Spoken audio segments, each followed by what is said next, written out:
Bonjour, ici Céline du blog Apprendre en s'amusant. Et Tarissaï du blog mykidishappy.com.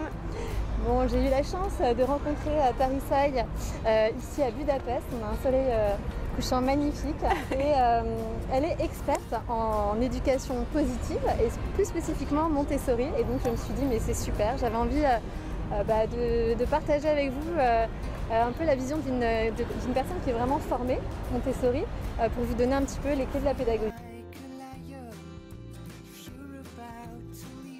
En fait, si vous voulez appliquer la méthode, la pédagogie Montessori à la maison, la première des choses à faire, c'est de laisser l'enfant choisir librement son activité.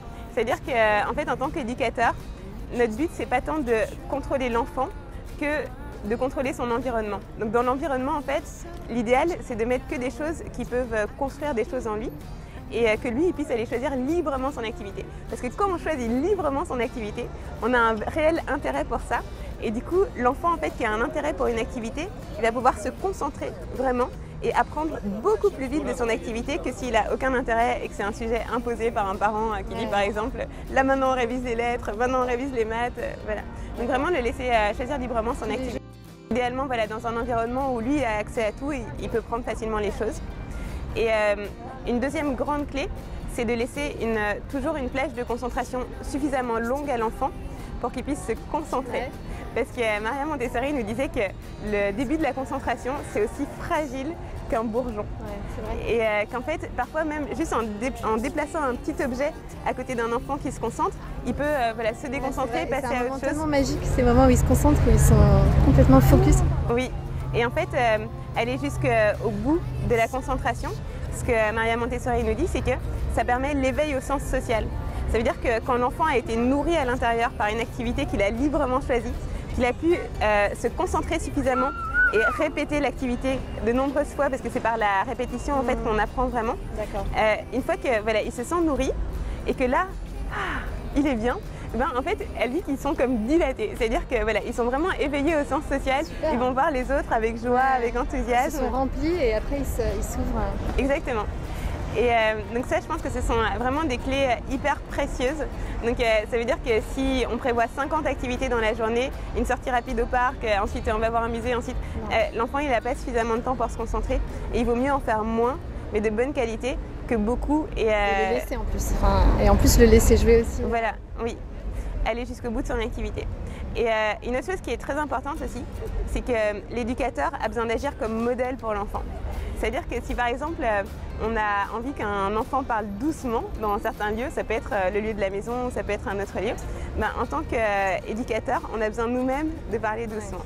Si on a envie que l'enfant soit poli et souriant, en tant qu'éducateur, on a besoin nous-mêmes de lui parler de façon polie et souriante. Tout est logique. Ouais. Mais on ne fait pas toujours, donc c'est exactement. Ouais. Voilà. Et l'important, c'est d'arriver vraiment à se dire qu'on a besoin de l'appliquer un maximum parce que l'enfant a un esprit absorbant. Et ce qu'il va faire, c'est pas tant ce qu'on lui dit de faire que ce qu'on fait nous-mêmes. Ouais. Je sais plus qui disait, en fait, effectivement, c'est pas seulement un modèle, l'éducation, c'est juste être un modèle. Oui, voilà. C'est ça. Et il y a autre chose aussi qui est très important, c'est la notion d'aide utile. C'est-à-dire que le but de la pédagogie Montessori, c'est vraiment d'autonomiser l'enfant et qu'il puisse faire un maximum de choses par lui-même. Et donc du coup, si... Désolée. Pardon. Et donc du coup, si il est capable de faire quelque chose et qu'il nous demande de faire quelque chose ou qu'on voit qu'il essaye de faire quelque chose, l'important c'est de toujours le laisser faire la chose qu'il a envie de construire. Même si c'est prendre un couteau pointu à 2 ans. Ouais. Parfois ça peut être choquant et du coup je suis désolée si ça vous choque, mais moi j'ai commencé à avoir suffisamment d'enfants de 2 ans qui arrivent à couper avec des couteaux pointus. Il suffit de leur montrer en fait avec beaucoup de lenteur et de précision le geste et en fait ils peuvent l'utiliser et ils en sont capables en fait. Et un enfant n'ira jamais chercher à faire quelque chose pour lequel il n'est pas prêt. Ouais. Si c'est trop compliqué, il ne va pas le faire. Ouais, tout à fait, ça lui passe au-dessus. Oui. Et donc la notion d'aide utile, c'est vraiment laisser l'enfant faire tout ce qu'il peut être capable de faire. Et en revanche, si jamais il est capable par exemple de mettre ses chaussures tout seul, mais qu'il nous demande quand même de l'aide pour mettre ses chaussures, là d'aller l'aider. c'est-à-dire de l'aider seulement quand lui demande. Ouais.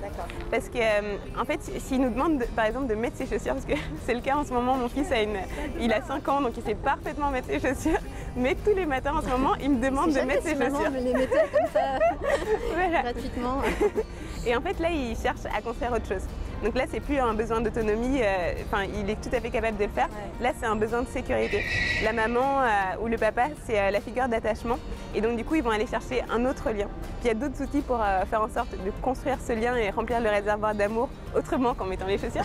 Mais si l'enfant le demande à ce moment-là, c'est que voilà, il a besoin d'autre chose. Ah d'accord, donc toi tu le fais, tu l'encourages pas à le faire tout seul ou... Je l'encourage à faire tout seul, mais quand il me demande, je le fais. Et après, on utilise d'autres outils comme par exemple les temps dédiés. C'est-à-dire des moments où je suis vraiment pleinement disponible pour lui à faire les activités qu'il faut pour remplir son réservoir d'amour et voilà, qu'il sente qu'il n'a plus besoin de me demander de mettre ses chaussures le matin pour se sentir appartenir. Toi, voilà, c'est ça. Intéressant. Bon, alors, si on récapitule, ça donne quoi alors? Donc c'est libre choix d'activité. Le fait de pouvoir laisser l'enfant se concentrer sur des plages horaires suffisamment longues, donc ça peut être 2 à 3 heures par jour pour une activité. Ça va être donc la concentration. Ensuite, en tant qu'éducateur, vraiment se comporter comme un modèle. Ah oui, le modèle. Oui. Et ça va être la notion d'aide utile, qui est vraiment capitale, c'est-à-dire laisser l'enfant faire tout ce qu'il demande à faire en fait. En considérant que c'est bien, c'est son moment, c'est-à-dire que c'est le moment pour lui quoi. Oui, c'est le moment pour lui. Le laisser faire et s'il fait mal, surtout ne pas lui dire qu'il fait mal, c'est pas grave. Il a le droit. Il a besoin d'années de pratique parfois pour arriver à maîtriser certaines choses. Et nous-mêmes, on est passé par là, on a pratiqué énormément. Donc s'il fait mal, s'il renverse son verre et qu'il y a de l'eau partout, c'est pas grave en fait. On peut juste dire oh, ben, je vois qu'il y a de l'eau partout, c'est une bonne occasion pour nettoyer. Et puis ça lui apprend en plus à nettoyer. Donc voilà. C'est bien. Ah, super. Merci beaucoup Tarissaï. Avec plaisir. Et à bientôt j'espère. Oui, à bientôt. Au revoir. Bye bye.